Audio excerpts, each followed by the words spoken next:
Hello, and welcome to a very special episode of Castle Brokenhead presents Are You Sure We're the Heroes?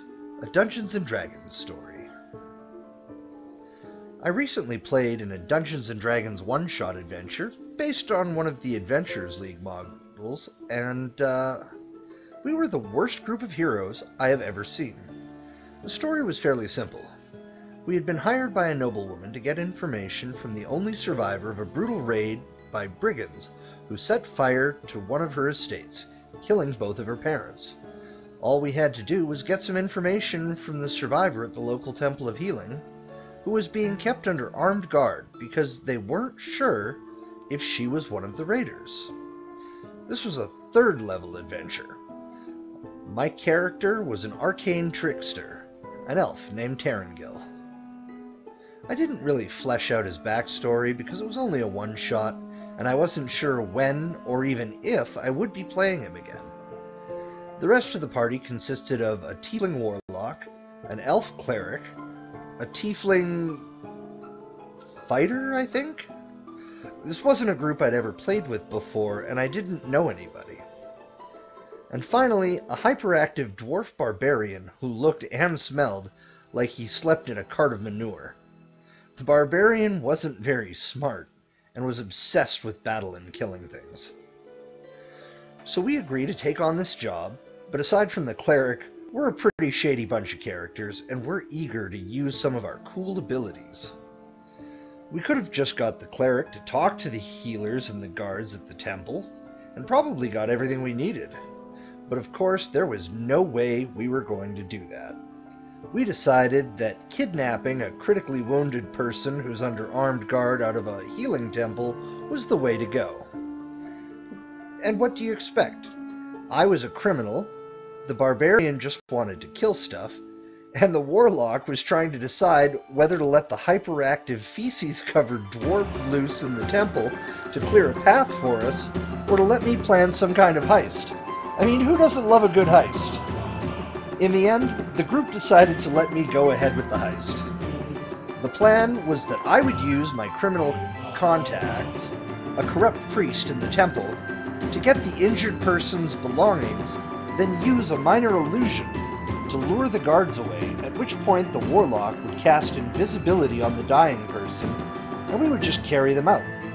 The cleric and fighter would stand watch in front of the temple, more to keep the barbarian from killing anyone than for anything else. The plan actually went much better than we hoped. After I slipped my contact a few gold pieces, which I had actually stolen from the noblewoman back when she gave us the job, he was so grateful that he not only gave us the belongings, he also used one of the gold pieces to sponsor a break for the guards.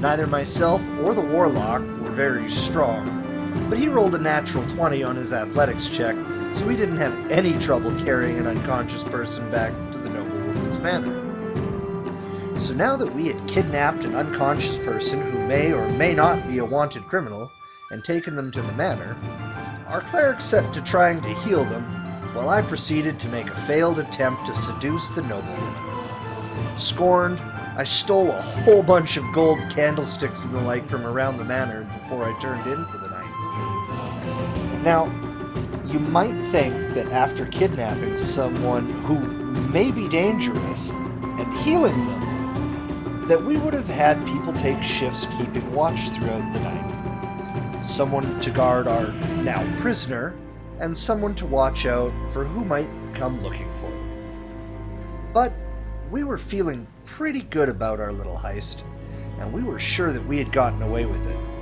and that the injured person was an innocent victim of the raid that had claimed the lives of the noblewoman's parents.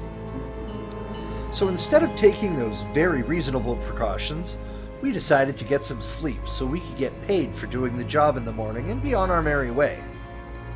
Needless to say, the manor was attacked in the middle of the night. There was a whole lot of confusion. We fought a bunch of monsters and discovered some cultists raiding the noblewoman's library. Of course we did. It's always fucking cultists. We captured one of the cultists, but I ended up getting knocked out. Before the party left the manor, which was now on fire, they realized the noblewoman was still asleep upstairs.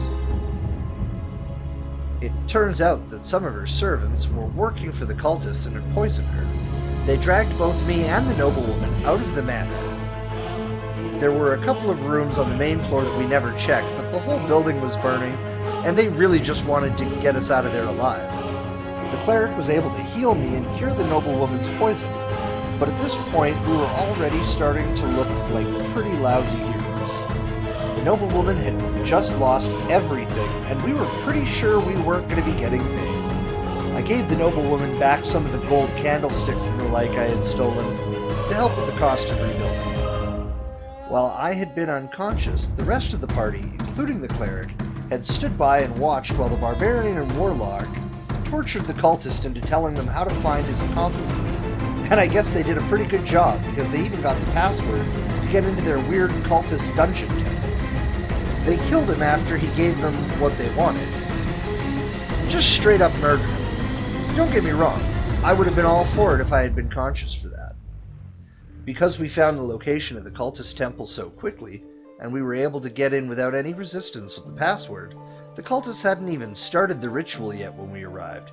It's a good thing too, because they had been planning to resurrect some evil fire god, and I don't think we could have survived that fight. We managed to defeat the cultists fairly easily. It turned out the injured person we had kidnapped was their leader, because of course they fucking were. But remember how I said there were a couple of rooms we never checked because the manor was on fire? Yeah, we got back to find a giant floating undead fire skull flying around over the charred remains of the noblewoman and all of the servants who had escaped the manor. This was when we realized that we were the worst group of so-called heroes who ever lived.